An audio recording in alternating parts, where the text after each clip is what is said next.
여러분 안녕하십니까? 오늘 날씨가 너무나 화창합니다. 이 따뜻한 봄 날씨에 봄은 왔는데요. 마음은 겨울을 지나고 있지를 못한 것 같습니다.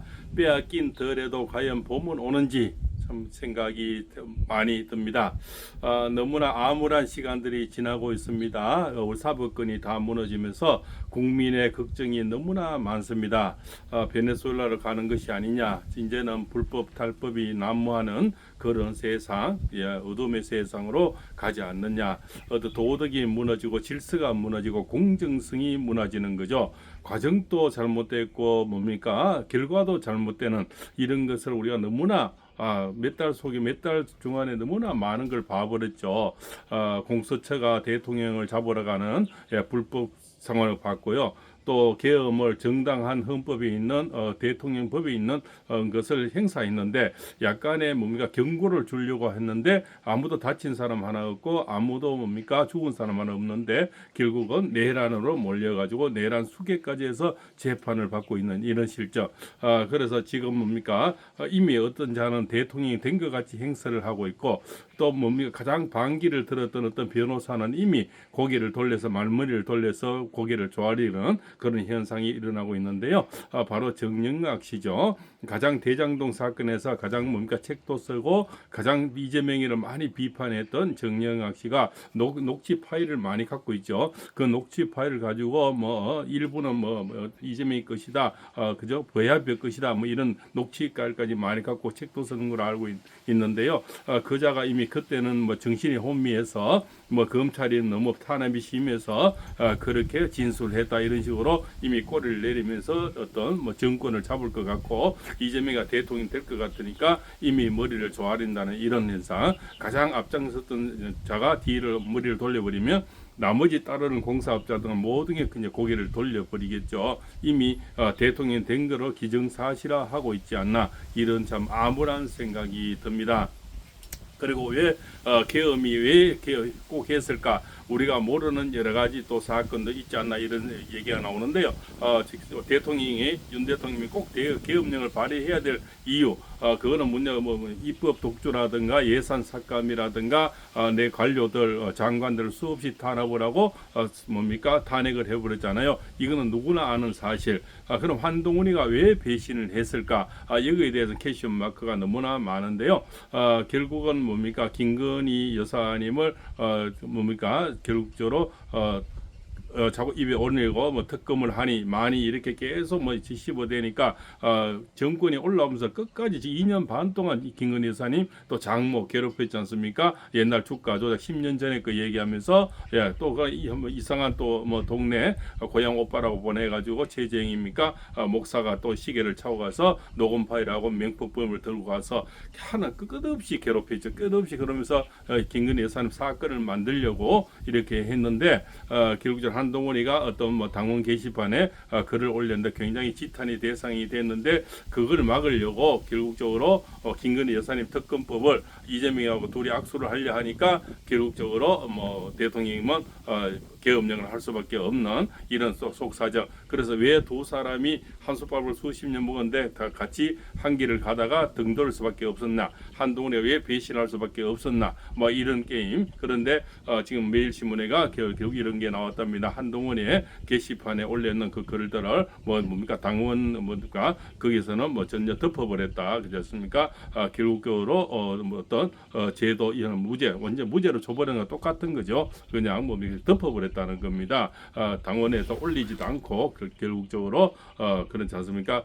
결국적으로 뭐 유무죄도 덮기 전에 뭐 그냥 덮어버렸다는 거는 한동훈인데 그냥 뭡니까 모든 것을 이미 고기를 조아렸다. 그렇습니까? 건성동이 근영세가 머리를 조아린 그런 현상이 아닐까 이렇게 생각이 됩니다. 그래서 김건희 여사님을 또 보호해야 되고요. 수없이 우리가 아는 건데 얼마나 괴롭혔습니까? 결국적으로 그것을 다 작업을 했는 거 아닙니까? 그 최재형이나 그 뭡니까 그 목사가 결국적으로 동네 친구, 동네 뭐 고향 뭐 그런 식으로 이렇게 들어가서 고향의 아버지, 엄마 뭐 이렇게 향수를 가지고 들어가면 사람은 누구나 동심에서 마음이 약해지지 않습니까? 김건희 여사님을 아픈 곳을 찔러서 결국적으로 최정희라는 자가 한 건을 했는 거죠. 그 자가 지금 북한을 수없이 들락날락했고 목회 생활은 거의 했다고 나오지를 않고 있습니다. 그렇지 않습니까? 미국인 뭐 한국계 미국인인데요. 결국적으로 미국에서도 목회 생활한 거는 거의 없고 북한 들락날락하면서 북한의 씨앗 심기 어떤 공작 대상이라고 합니다. 우선 지금 이런 봄철에 씨앗이 심는 계절인데요. 오늘도 저도 텃밭에 갔다 왔습니다만은 결국적으로 씨앗 심기는 뭡니까?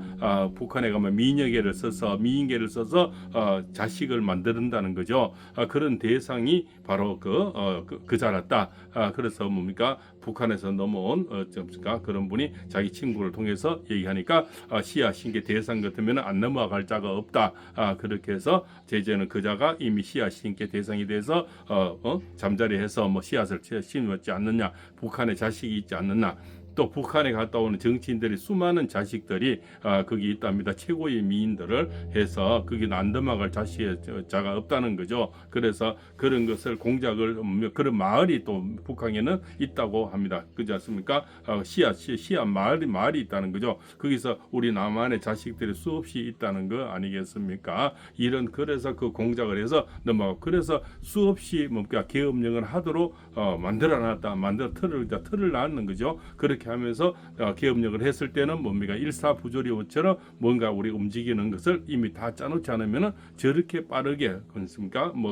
오동훈이가 움직이고 경찰이 움직이고 또 뭡니까 국방부 차관이 움직이고 우리나라 권력기관이 다 속수 이렇게 뭡니까 빛과 같은 속도로 움직인다. 그것은 이미 작업에 들어가 있었다. 그래서 수없이 괴롭혀서 대통령이 할 수 있는 것은 바로 계엄령밖에 없으니까 계엄령만 하게 되면 결국적으로 오라를 채우는 이런 어떤 각본이 있지 않았나. 그렇지 않으면 어떻게 저렇게 곽종근의 거짓 뭡니까 진술이 나오고 홍장원의 가짜 메모가 나오고 이렇게 되겠습니까? 그 꼿꼿하던 정영학이도 결국 고개를 돌리면서 대통령이 이재명이가 대통령 된 거를 지금 인정하고 있지 않나. 이런 참 씁쓸한 생각이 듭니다. 그리고 조희대 대법원장을 찍으면 여야 할 것 없이 막 씹어대는데요. 있지 않습니까? 여기도 빨리 한다. 저기는 왜 빨리 안 하나? 뭐 이러면서 저자들은 무죄를 또 확신하면서 빨리 한다고 또 민주당은 지랄하고요. 또 여당은 뭡니까? 빨리 해서 불안하다고 지랄하고. 그래서 양쪽에서 다들 지금 뭡니까? 못 살게 하는 것입니다.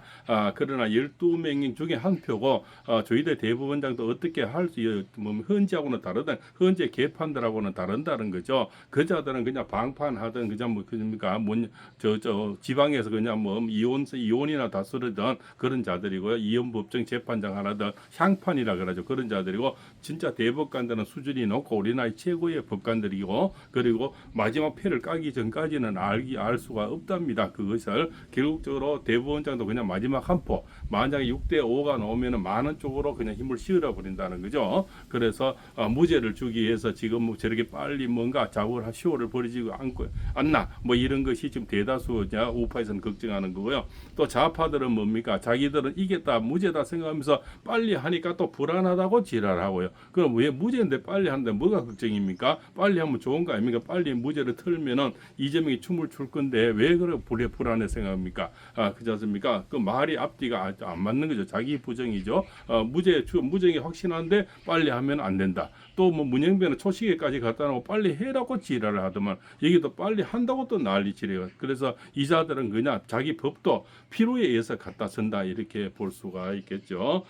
그래서 참 우리가 심평씨가 참 놀라운 글을 올렸는데요.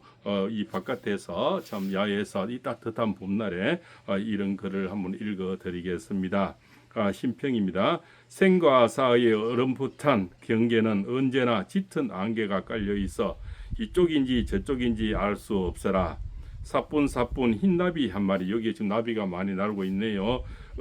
어디에서 온지 알 수 없어도 저 너머 누구의 말 듣고 온 것인지 내 몸에 앉아 무슨 말 전하든 듯한데 답답한지 펄펄 날아 사라진다. 나비 날아간 쪽 가만히 바라보면 분벌의 마음이 경계를 가르는 것이고 원래는 여기저기 하나이어라.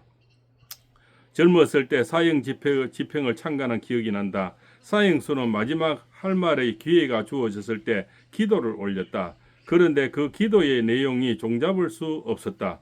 하나님 아버지로 시작하였으나 이내 자신을 이렇게 만든 사회에 대한 저주와 원망이 솟구쳐 나왔다. 사형수가 되어 가까이 다가온 죽음을 대비하였겠으나 바로 눈앞에 죽음이 닥치자 종교든 뭐든 거의 구원은 되지 못했다. 어느 저명한 교수는 많은 저작물과 훌륭한 자취를 남겼다. 그러나 죽음을 앞둔 몇 년간에는 아무런 지적 활동의 결과물을 내놓을 수가 없었다. 작은 걸 하나 쓸 수 없었다고 한다. 그 역시 죽음 앞에서는 일반의 사람과 하등 다를 바가 없었다. 그렇지 않습니까? 옛날 좀 죽은 손수거시가 자기는 그렇게 명당에나 틀을 써놓고 자기는 결국 명당에 못 묻혔다 하더만요. 그런 얘기가 비슷한 것 같습니다. 나는 이렇게 소멸을 맞이할 것인가? 기본적으로 사형수나 저명한 교수와 마찬가지이다. 세상은 험악하기 짝이 없다. 그런데 그 험악의 바다에서 그나마 나의 존재에 의미를 부여하는 것은 바로 타인과의 관계이다. 이 관계에서 그리고 그 관계의 기억 속에서 비로소 나는 살아있는 것이다. 이것을 소중하게 여기며 생과 사의 경계를 향하여 가급적 무심하고 태연하게 나아가고 싶다. 화려한 꽃으로 어우러진 마당에서 이렇게 얘기를 올리고 있습니다. 그래서 세월은 이렇게 참 우리가 덧없이 흘러가는데요. 이 뭡니까? 국가가 이렇게 정말 야망 국가, 관심 국가, 그렇지 않습니까? 걱정 국가로 흐르고 있는 것입니다. 그렇지 않습니까? 그래서 미국에서는 민간 국가라 하는 거죠. 민간 우리말로 하면 관심 국가가 되고요. 진상 국가, 그렇지 않습니까? 민폐 국가 이런 얘기 아니겠습니까? 그것을 이제 좋은 말로 민간 국가로 임의하면은 국격이 그만큼 떨어지는 거죠. 그렇습니까? 그래서 뭡니까? 정과 사업의 대통령이 된다. 이런 얘기부터가 우리는 지금까지 듣도 보도 못한 그런 얘기의 실정에 우리는 좀 뭡니까? 이 세월 속에 살고 있다는 겁니다. 역사를 돌이켜 봤을 때 이렇게 최악의 대선은 없었다. 이렇게 볼 수가 있겠죠. 옛날에는 좌냐 우냐 정책을 가지고 정책이 어느 게 좋냐 그렇지 않습니까?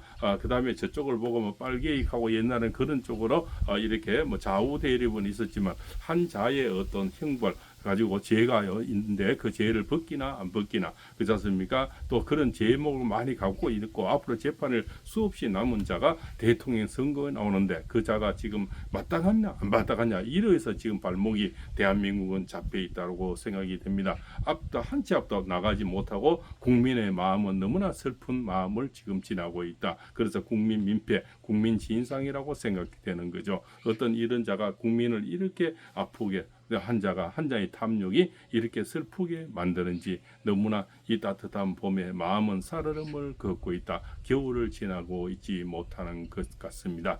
빼앗긴 덜에도 과연 봄이 오는지 정말 난세 영웅이 나와서 이 어둡고 침침한 이 나라를 꼭 구해줬으면 하는 마음 간절합니다. 오늘도 팔봉서입니다.